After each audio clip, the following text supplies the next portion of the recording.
Hello, good evening, everybody, and welcome to our second event in June. The first one being an in-person event that we had down in London on the 6th.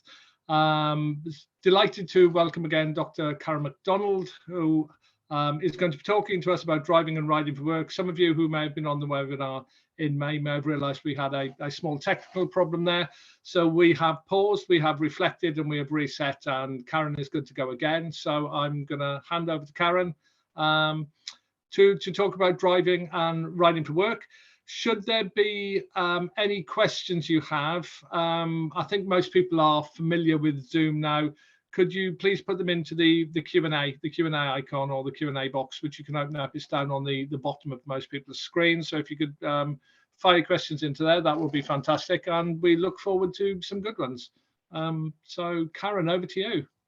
Well, thanks very much indeed for this opportunity to spend some time with you this evening. Delighted to be invited along to talk about all things driving and riding for work, very much along the theme of if you share the road, you share the risk.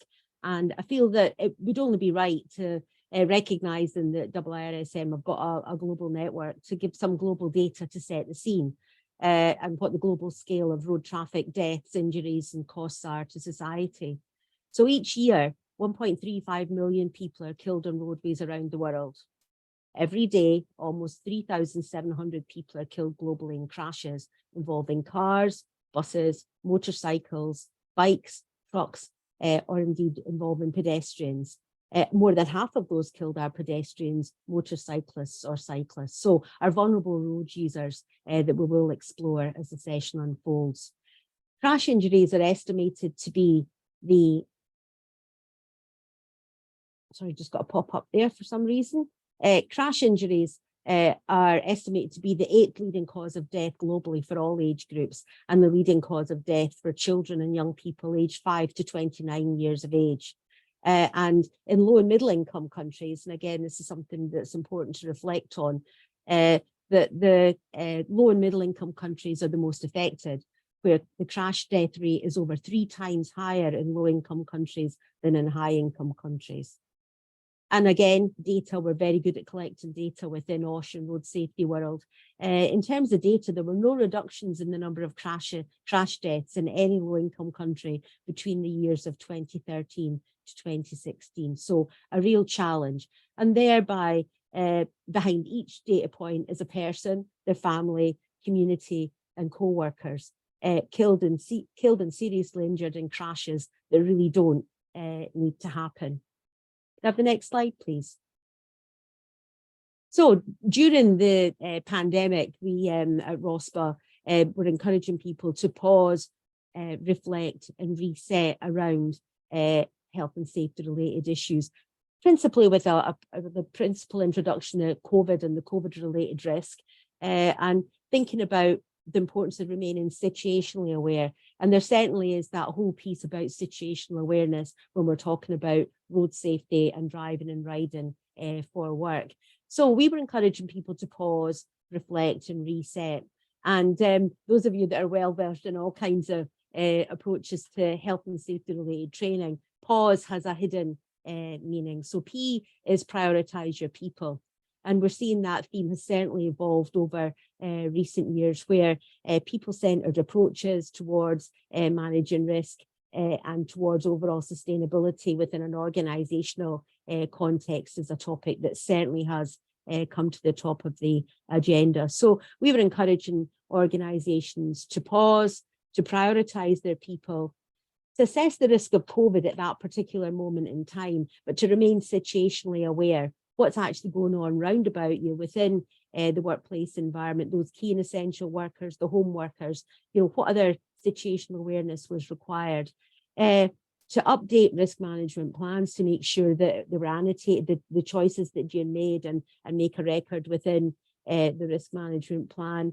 To speak to your people in this context about driver health and driver safety, to evaluate the impact of changes that you've made, and then really to share what works. And I think that putting some emphasis on the evidence-based and evidence-informed decision-making, again, is increasingly important within OSH world. So the reflect element reflects that moment just to pause, look and see what's been done, and perhaps to inform the way forward. But for us OSH professionals in the session this evening, that the importance of reflective practice in terms of continuous professional development and lifelong learning, and then to reset around what can you do differently. And this is where everyone has a role to play in road safety. So we've got the individual ownership of those who drive on the UK's roads and roads around the world. And we've also got what organisations can do differently. And that's really at the hub of the ROSPA project that's referred to as the Scottish Occupational Road Safety Alliance. What can organisations do differently to affect change on Scotland's roads for the Scotland project and UK-wide roads also, and roads around the world for everyone who's represented here today. So really, if I can have the next slide, we very much talk about roads being a shared space, and you'll see there an illustration that takes you through the car driver to the dog walker, the young person cycling, and you'll note that I'm not using the term vulnerable road user here, so because it's people who walk dogs, it's people who cycle, it's people who are on powered two-wheelers, and it's people who suffer as a consequence of crashes on the world's roads, and horse riders on the world's roads. So it's really important to see the person behind the data point in order that we can truly recognise that those with greater power, so those in larger vehicles like our HGVs and our buses there, there's an emergency vehicle, there's the ordinary family car, let's say, there's the evidence of driving for work, you know, those vehicles are the vehicles with greater power, so really they have greater responsibility. And where it's widely recognised that if you have people who drive or ride for work, your risk is on the road, and that risk should be managed as any other risk to your organisation. So it's very much here about the roads being a shared space, and what can we do differently to ensure that we have an impact in terms of the numbers of people killed and seriously injured on the world's roads. So from our perspective, getting road safety right really is a life skill. From learning to cross the road, your first bicycle or powered two-wheeler, your driving lessons, your first car, then your first job where you are driving or riding for work. And people driving or riding for work do so, as you've just seen in this illustration, in the same space as people walking, running, cycling and horse riding. And the highway code changes that happened in spring last year very much look to emphasising the phrase I've already used, that those with greater power have greater responsibility. And that hierarchy, and we understand about control hierarchies in OSH world, is very much embedded within the highway code, and it places those road users at most risk in the event of a collision at the top of the hierarchy. It recognises that everyone suffers when road collisions occur, whether they're physically injured or not. But those in charge of vehicles that can cause the greatest harm in the event of a collision do indeed bear the greatest responsibility to take care and reduce the danger they pose to others. And this principle applies most strongly to drivers of large goods vehicles, passenger vehicles, vans, minibuses, cars, taxis, and motorcycles. So as you're listening to this, think about the type of vehicles that you have that drive on behalf of your organisation, and reflect on what you could do differently to reduce the risk.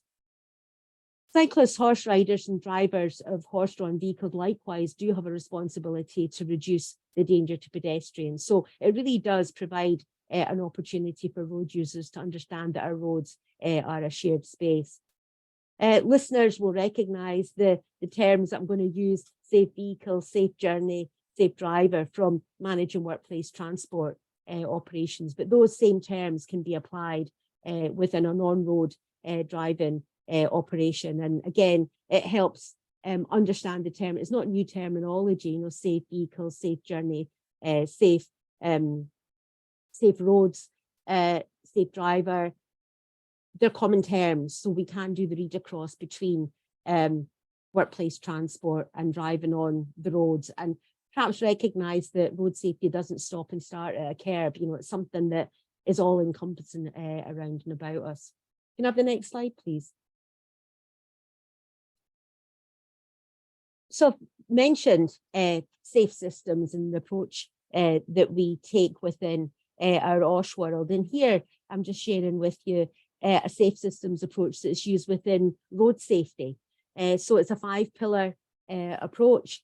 It's used to underpin road safety strategies around the world. And you'll immediately see there 3 elements that OSH professionals can influence. So we can encourage safe road use through journey planning, we can encourage safe vehicles, and we can encourage people to drive within the speed limit and according to conditions. So you immediately see 3 pillars there that can be influenced by those who drive for work and those who manage those who drive for work. And this is all towards roads and traffic free from serious death and serious injury.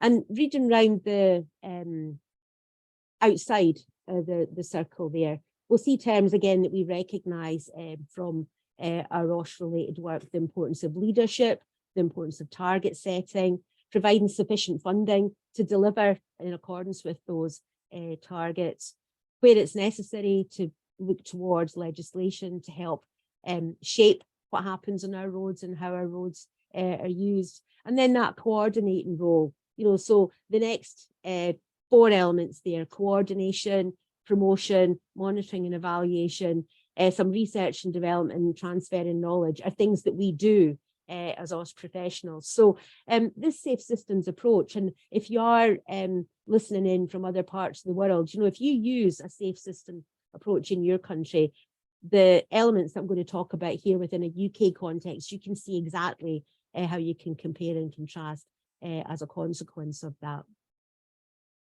So I'd like just to introduce you to, at the moment, on the bottom of the slide here, you'll see on one side that I work for ROSPA, the Royal Society for the Prevention of Accidents. You'll recognise our logo. Accidents don't need to happen. But on the other side, you'll see SCORSA. That's the Scottish Occupational Road Safety Alliance. Now, the SCORSA project is a project that ROSPA deliver in Scotland that's part of Scotland's Road Safety Framework to 2030.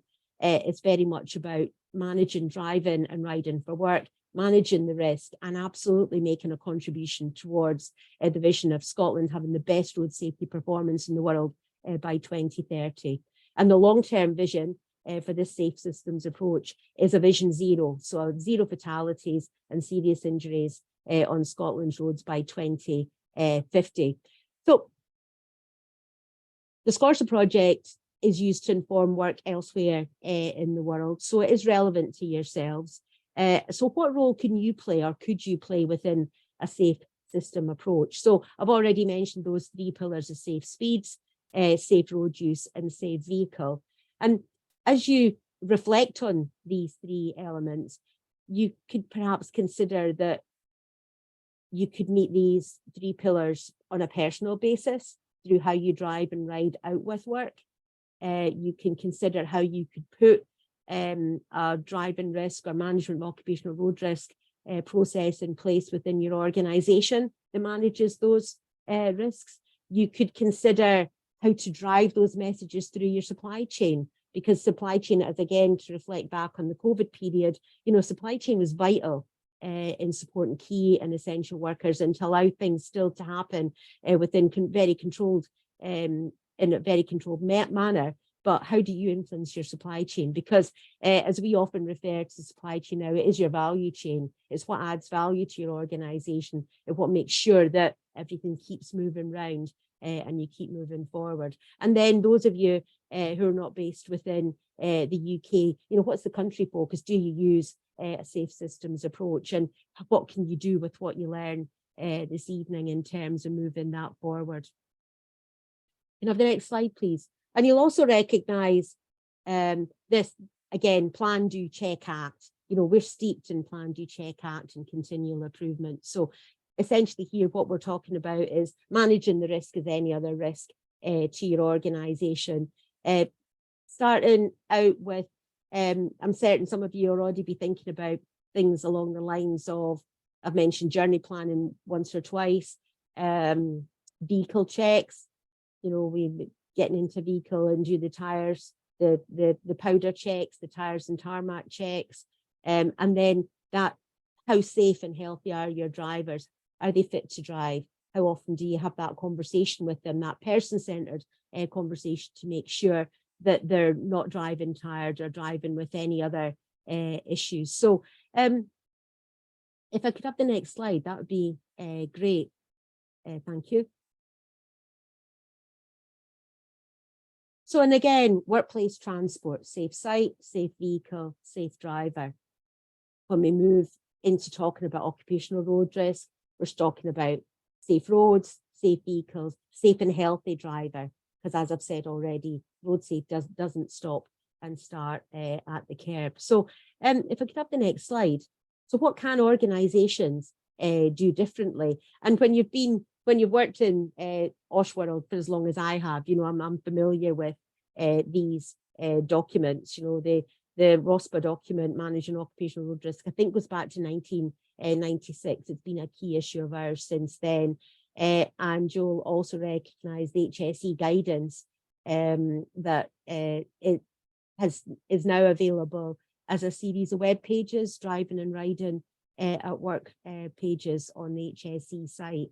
So what can organisations, so our piece has been about what can organisations do or think differently about driving risk. So managing the risk as any other risk to your organisation. Well, it does come down to data, you know, that plan, do, check, act. You know, the number of drivers, the number and types of vehicles, the number of miles driven, the number of near misses, the number of crashes. Are people really doing their daily checks?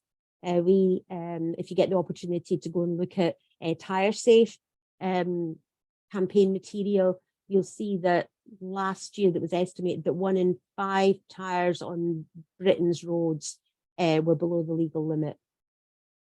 So does your organisation, do you check your tyres? Does your organisation check your tyres? What's your procurement policy about the quality of tyres that you drive that are on work vehicles? And what choices do you make when you're driving for yourself?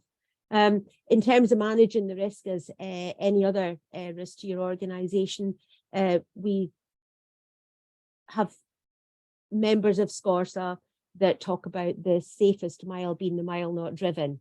And my work has been transformed over the pandemic. You know, I've gone from commuting to Edinburgh 3 times a week to not having been in Edinburgh for work for about 4 months now.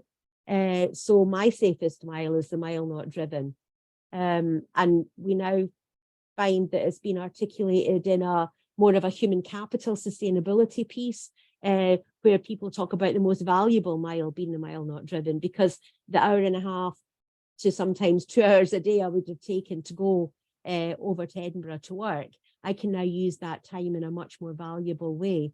So it's just an interesting ways of considering how you manage road risk. And I mentioned safe and healthy driver, you know, that whole piece about driver fitness, you know, that eyesight checks, fatigue in driving is a very dangerous mix. The Australian Civil Aviation Authority has said that fatigue can act like a toxin accumulating in our body. And whilst most of us are not qualified pilots, driving a vehicle like flying an aircraft is a safety critical task where multifactorial considerations must be made to assess fitness to fly. So again, do you consider driving and riding for work from that perspective? You know, there is a safety critical task. You do have to get it right to get from A to B safely and to return home safe to your family. So again, something else to consider in relation to fitness to drive and driver health. Can I have the next slide, please? So essentially, and I do like a wee quote, you know, I like this quote, your assumptions are your windows on the world. Scrub them off every once in a while or the light won't come in. And that really does work well, I think, with the principle, the discipline, the process of, for example, vehicle checks.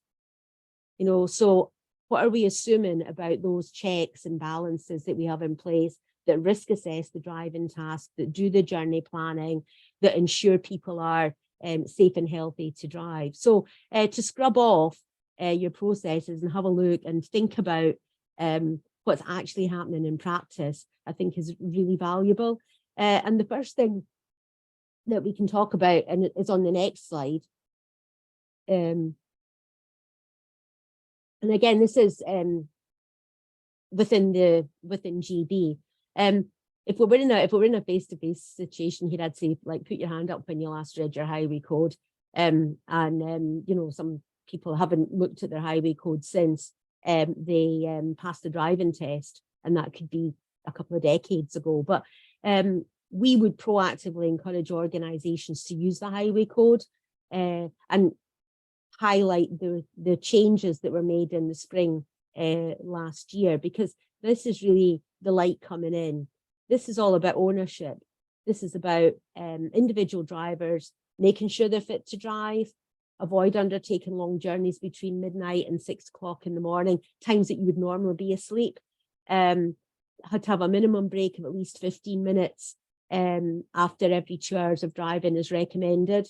That should be built into your journey planning. You should also be thinking about, where are you going to stop, whether it's for personal reasons, you know, it's a leisure or personal family related journey, or it's a work related journey. You know, where are the safe places to stop that you can get a refreshment and return refreshed to your driving.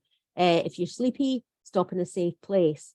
And then the 2 cups of caffeinated coffee and a 15-minute nap, you know. So the journey planning process should pick up these elements. So individual drivers have got that fitness to drive element to consider, but within an organizational context, you can certainly see there that the guidance that's produced certainly does encourage people not to take long journeys when they would be typically sleeping, to build in, to factor in those breaks, and then to factor in that stopping in a safe place. One thing we've been talking about recently, and I can share it via Julie, is there's some research that's been done about, are we sitting too comfortably? And I'm fairly certain that all of us have spent more time sitting over the last few years than we perhaps did previously. And it's all about movement. So I almost think that we should be encouraging people that when they do take their minimum break of 15 minutes, they do some movement, they move around. We're not talking about exercise here, you know, we're just telling, get up, have a couple of walks around the car, have a stretch, you know, so that you are refreshed and relaxed to go back to the driving task. Can I have the next slide, please? And here we have, because I do like a good visual image, you know, here we have where the organisation fits, let's say, you know, that those who are driving the HGVs for work, driving the LGVs for work, driving the company cars, need to recognise that this greater power does bring greater responsibility. And that's really where the importance of managing driving and riding risk, as you would any other risk to your organisation, really does come into play. Can I have the next slide, please? So to pause, reflect and reset around safe roads, safe vehicles and safe and healthy driver. I'm going to talk a little bit about fatigue at the moment, because driving tired kills. So let's have a think about how do you manage the risk of people driving tired? As a contributory factor to road accidents, there's a huge problem of underreporting in relation to fatigue. But it's estimated that driver fatigue may be a contributory factor in up to 1/5 of all road accidents and up to 1/4 of fatal and serious road accidents. So that's something to really consider. So if you have a near miss or you have a crash within your organisation, would you look at driving tired as an element? Would you look at shift patterns? Would you look at when somebody last had a rest break, so that you can factor those in going forward? The real challenge with fatigue related crashes is that they're about,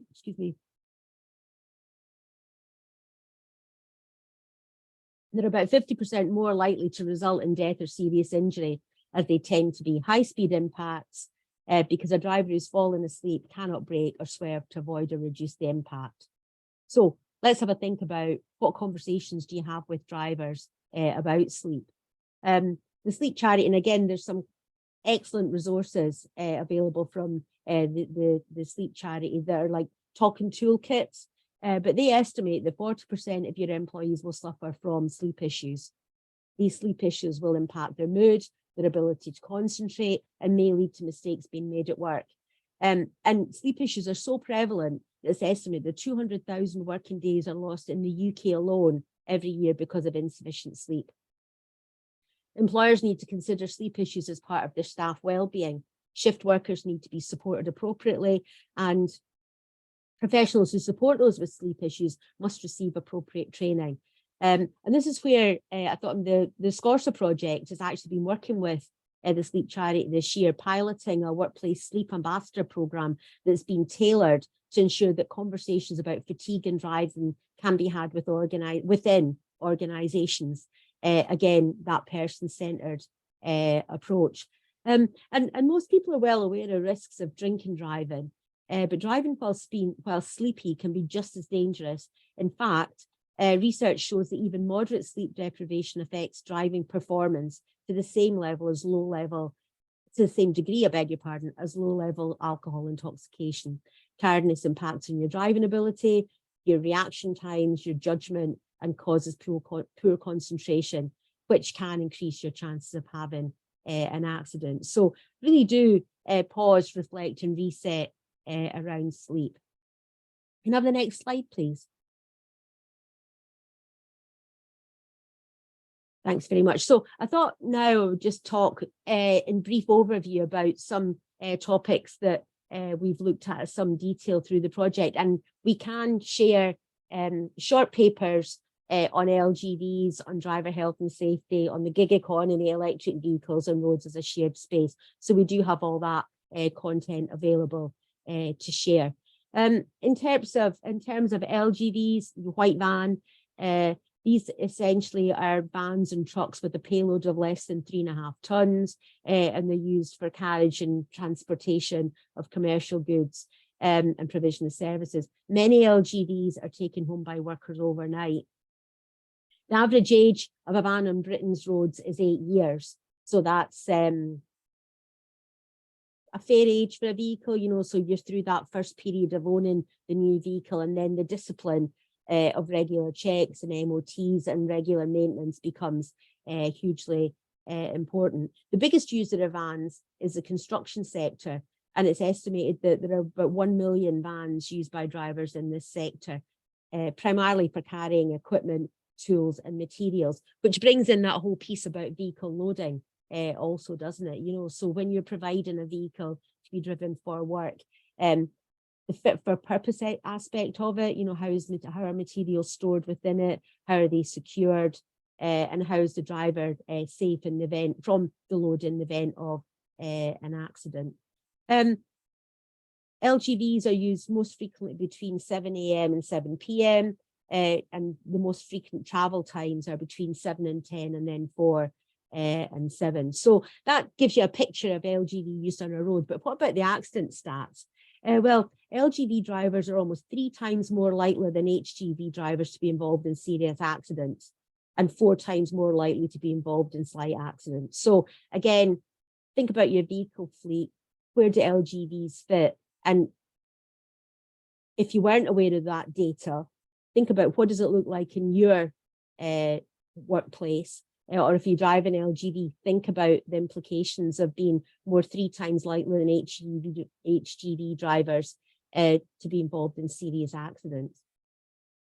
LGV in 2020 were involved in the deaths of 33 pedestrians, 28 car occupants, 20 motorcyclists, 7 cyclists, 3 van occupants and 2 other road users. And you'll note again, we've not been talking about vulnerable road users, we're talking about people walking, people in cars, people on motorcycles, people on push bikes, people in vans. So it's really important to endeavour to personalise this so that people think differently about how they use our roads. And the contributory factors in LGV accidents are entirely preventable. Inadequate vehicle maintenance, lack of attention, going too fast for road conditions, and driver fatigue. And I've given you an overview of those, the impact of fatigue. The extent of work-related road deaths is largely unknown. I mean, police data is based on the Stats 19 form, and Ward et al. In 2021 identified that an estimate of 21.6% of all collisions involving drivers who were at work. So again, that's quite a high proportion of all collisions, and these people are driving at work. So what are we going to do about managing that risk? The vehicle maintenance element to consider as a contributory factor in accidents, even in the managed fleet. So, which I find interesting, because we talk a lot about fleet management and getting the building blocks, the baselines in place, yet even in managed fleet operations, there's an issue with vehicle maintenance. In terms of seatbelt use, they're much less likely to wear seatbelts than car occupants. So again, something for you to consider. In terms of driver health, I've mentioned the Workplace Sleep Advisor program, and it is all about having a conversation. And again, you know, we have conversations about mental health, we have conversations about MSDs, MSKs, conversations about driver health should be part and parcel of that overview. Because to be perfectly honest, many organisations don't look after their staff and encourage them to ensure that they have eyesight checks, to have an understanding of any medication that they may be on, and we were in hay fever season just now, so taking hay fever remedy that might result in sort of sleepiness, and also thinking about coexisting conditions that people bring to work, because we are whole people with whole lives. So again, driver health and safety within a UK context, and particularly within a Scotland context, we've got an ageing population. So we've also got around the UK, we've got 1.5 million pensioners coming back into the workplace as a consequence of the cost of living crisis. Are they driving for work? So have a think about the age profile and how you can help people with that early intervention so they can drive safer for longer. Right in the middle there, we've got our EV charging point, and there has been a fairly dramatic increase in the number of EVs on our roads. A presentation that you can see, I can share the link to the SCORSA website. You can actually go in and listen to the presentation from the Electric Vehicles Association and get that bigger picture about the use of electric vehicles on our roads. And the insights are that they enforce journey breaks because you have to stop to recharge. They reduce fatigue. They reduce the driver workload. They encourage slower driving. They have a lower centre of gravity and improved stability. They're quieter. And the potential is that we might get that change in modal shift, you know, that final mile delivery using an EV. From a negative perspective, even the smallest EVs accelerate more.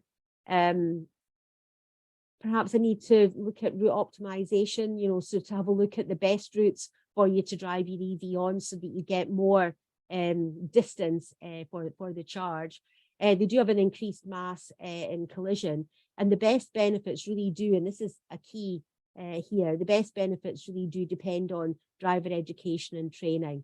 They have significantly less impact on the roads. They are a higher weight in general terms, but they're less harsh braking, and there are no fuel leaks. So that was highlighted, the fewer potholes as a consequence of fuel not leaking into the roads, and they don't create fumes either. So some interesting insights there in terms of EVs. And just moving on to, sorry, I went onto the wrong slide there and got completely missed out an element. The gig economy, those who drive and ride for work in the gig economy. Over the last 10 years, drivers and riders riding for work on gig economy digital platforms have become this increasing presence of our roads, particularly in urban areas. Gig workers provide a range of services: taxis, hot food, groceries, parcel delivery, cleaning, household repair. And what they've all got in common is the way they communicate with the company they're gigging for and how they get paid. The communication is carried out via an online app, which includes signing up for shifts, accepting the gig and payment, and they get paid on a task or gig basis, and most are self-employed and can choose when they work. Now, the latest estimate of number of people employed in the gig economy is between 4.4 million and 7.25 million across the UK. So that's about 20% of the total UK workforce. So again, these gig economy riders and drivers are part of the shared space. So again, on most journeys, your company drivers and riders they will be sharing the space with gig economy workers. Now, the very nature of how the gig economy operates can increase road safety risks for the people working in it. And as a consequence, as a road is shared space for all road users. So it tends to be a time pressurized working environment where services are delivered on demand and drivers and riders try to fit as many drops into their shift as possible in order to receive adequate pay. So this can mean working long hours, covering lots of miles in all weather conditions, all of which can increase the risk of being involved in a road collision. And again, just some research insights here. Research carried out by UCL Centre for Transport Studies found that 42% of the 240 food parcel couriers and taxi drivers they interviewed had been involved in a collision where their vehicle had been damaged, with 1 in 10 reporting that some had been injured. Many saying that they experienced near misses several times each day where they have to take action to avoid a crash. So again, think about our roads as a shared space, because that is vitally important. Can I have the next slide, please? And messaging. We very much see the workplace as a conduit for messages that save lives. So here's just an example as we're heading into another staycation. Stay within the speed limits. Speed limits should still be adhered to in good weather conditions. Driving above the speed limit can have serious consequences. There are more vulnerable road users during summer months. And this, I know that's a picture of somewhere in picturesque Scotland that I should know where it is, but don't. But knowing your limits is fundamentally important wherever you're driving or riding in the world. So to follow us on, you could follow SCORSA on Twitter. We can share messages with you that you can then disseminate within your organizations. Can I have the next slide, please? So, quick focus on fatigue and the statistics behind it. So up to 20% of road accidents and 25% of fatal and serious injuries, 50% of those more likely to result in death or serious injury, as they tend to be high impact. So tired drivers, tired riders, roads as a shared space really is a very toxic mix. So can I have the next slide? Thanks. And I like this short form, so I thought I would share this with you as well. You know, that whole piece about driving tired and processing information and the importance that drivers have to take for their own safety and those of others, fitness to drive, the avoidance of long journeys. But I like this, HALT, you know, driving if you're hungry, angry, late or tired. That's an interesting thing to reflect on, whether you're driving for personal reasons or for work. Hungry, angry, late or tired. I can say that perhaps on my way back on my commute, I would definitely be hungry and I would find somewhere to stop and just take that moment on the way home to ensure that I was fit to continue the journey. But employers also have a responsibility to manage fatigue-related risks. They can remove or control the risk of fatigue by organising and planning the number of hours employees work and how these hours are scheduled. The purpose of this risk assessment should be to identify problem and trends, pinpoint specific tasks. Now, you can only do these things by speaking to people, pinpoint specific tasks, work patterns, or demographic factors where fatigue is an issue, and to support the implementation of effective interventions. It's absolutely vital that workers have the opportunity. And when you reflect on this, of course it's vital that workers have the opportunity to have enough time between shifts to commute, wash, eat, socialise, carry out domestic duties, as well as sleep. So how do you manage that risk? How do you ensure that people aren't driving hungry, angry, late or tired on behalf of your organisation? Now, the next slide, please.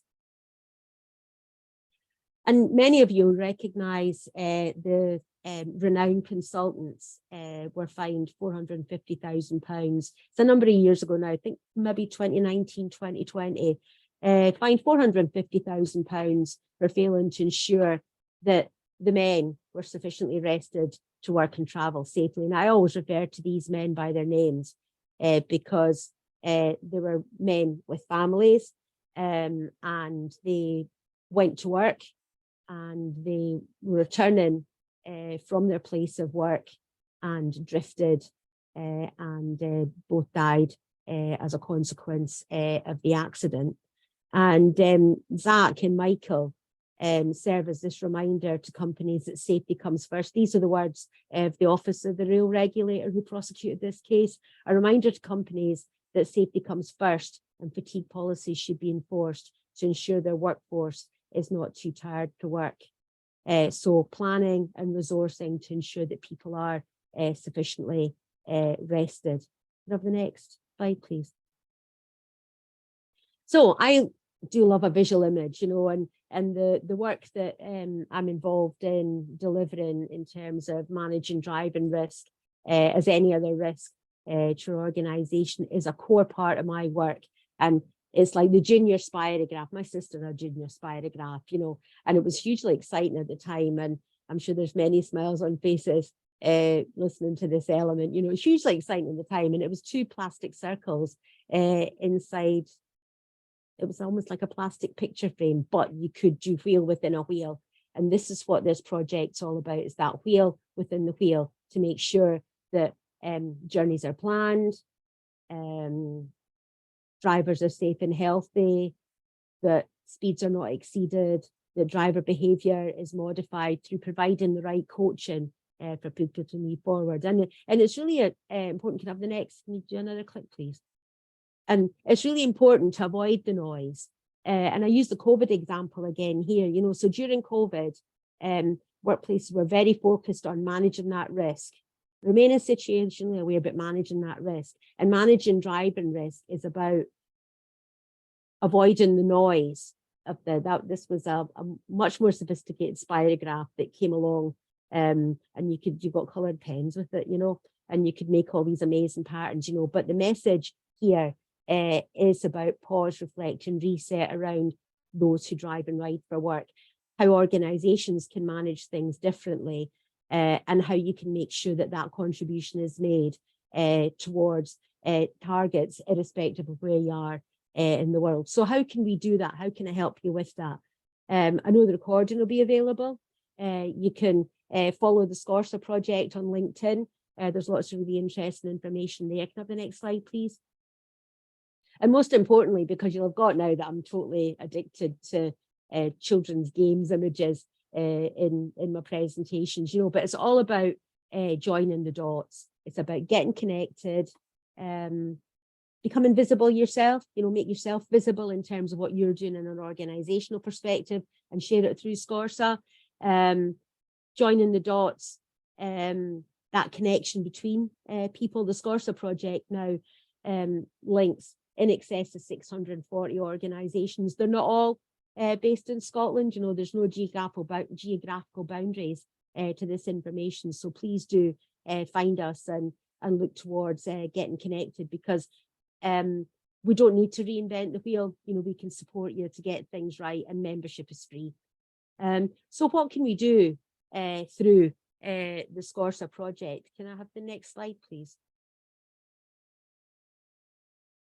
So how do we support our 640 plus organisations? Well, we run a series of road safety hours. We've had topics, everything from post-crash response through to winter driving, which is strange talking about in a baking hot day like it is today, through to electric vehicles, through to organisational approaches to managing occupational road risk. There are 2 series of podcasts. So if you get your information by listening in, there's a whole series of Plan, Do, Check, Act podcasts. And then the most recent series, there's one on the gig economy. So if you want to hear more about gig economy, you can find the podcast and listen accordingly. This year, we're going to have 2 road safety interactive sessions, one on older drivers, which will include those who drive and ride for work, and one on driver behaviour and how business can help change how people drive on behalf of their organisations, which again has the impact on those who share the roads with us. So can I have the next slide, please? So I would encourage you to seek us out, to encourage people to listen to this recording, come back and ask any questions that you have. For every element that I've spoken about this evening, there is a short paper that you can get to share more widely within your organisations, just through that simple signing up to be part of the SCORSA network, and then the commitment to share. So thank you very much indeed. I appreciate your time this evening. If you can have the last slide, please. And if you have any questions, that would be great. And I'm smiling because, Julie, we got to the end this time without any technicals, so I'm delighted. I know, every time you pause for breath, I looked up and think, have we lost you? Right, let's just check. Do we have any questions, Greg? Yeah, I've got a couple, Karen. The first one is, have you seen the perception of risk change since the introduction of the new hierarchy last year? With pedestrians at the top, then obviously cyclists, horse riders, and cars. It's very common in terms of how we talk about the roads being a shared space. You know, so what essentially we're endeavouring to do is to kind of change the language that we use, because the roads have always been a shared space, and the roads are being used in the same way as they were used pre-pandemic now. You know, that's well recognised. I think the conversation about people who cycle, people who, you know, so that person-centred approach is certainly becoming more prevalent when I'm having conversations with fellow OSH professionals, and recognising to introduce a hierarchy was a very interesting way of doing things, because I think it connects our work, you know, it connects road safety work with what we already understand works within an organisational perspective. And we could argue that's always been the case, but to get those visuals and to have it explained and to put emphasis on highway code and ensuring that those who drive and ride for work do understand the highway code, that understanding will become more commonplace. Brilliant, thank you for that. Another question we had in is there a SCORSA equivalent in England, Wales or Ireland? Well, there's not a SCORSA equivalent. There are no geographical barriers. So as I say, that's a really important thing to remember. We've got members from all over the world that come into the road safety hours. So that's there for you. We do have within, is it Highways England, have got Driving for Better Business, who doesn't do exactly the same as us, but they do similar themes. The other point of connection I would suggest that people should look out is Tire Safe. We had a session yesterday on tyres and tarmac where we spoke about tyres and we spoke about road surface treatment. And the best visual that I got from that yesterday was, you know, a sponge on, if you're trying to, the connection between tires and tarmac, if you visualize it like a sponge and a piece of sandpaper, your tires should do something along those lines for you. So you need to make sure that it's well maintained. So I would certainly signpost people to Tire Safe as well, because they're very keen to engage with organisations, and I've got some fabulous information that can be used, and also assets that can be used by your network. Brilliant, thank you for that. And I have just one more question. Is as a takeaway from today, if you could suggest one tip that you could give to organisations looking to improve their traffic safety management, what would it be if they're just starting on their journey? From years of experience, when you speak to organisations and they're not quite sure how many vehicles and of what type they are, you have to start with that baseline. How many miles people are driving, what kinds of roads they're driving on, and get that baseline data. And then start thinking about, do we need to, I mean, here we are again, meeting without moving. And I remember Roger Bibbins, my colleague, saying that in the mid 1990s, and everyone said it'll never happen, you know, and all of a sudden, you know, and I respect people drove, you know, people drove for work, to work throughout the pandemic, you know, but the safest mile is the mile not driven. So once you've got your data, what could you do differently to reduce the number of miles driven? Brilliant. Thank you very much. I have no more questions. So I think at 10 to 7, there was an awful lot of food for thought there. I've made 3 pages of notes there, so that's always a good bellwether. Sometimes it can be a line, but I've got 3 pages of notes there. So thank you very much indeed. Absolute pleasure. And thank you also for coming back, persevering with us, for pausing and resetting. And it's just for me to wish everybody a lovely evening. And once again, thank you very much indeed, Karen, for your time. Not at all. Thank you so much. I'll speak to you soon. Bye now. Good night, everyone. Bye-bye. Bye.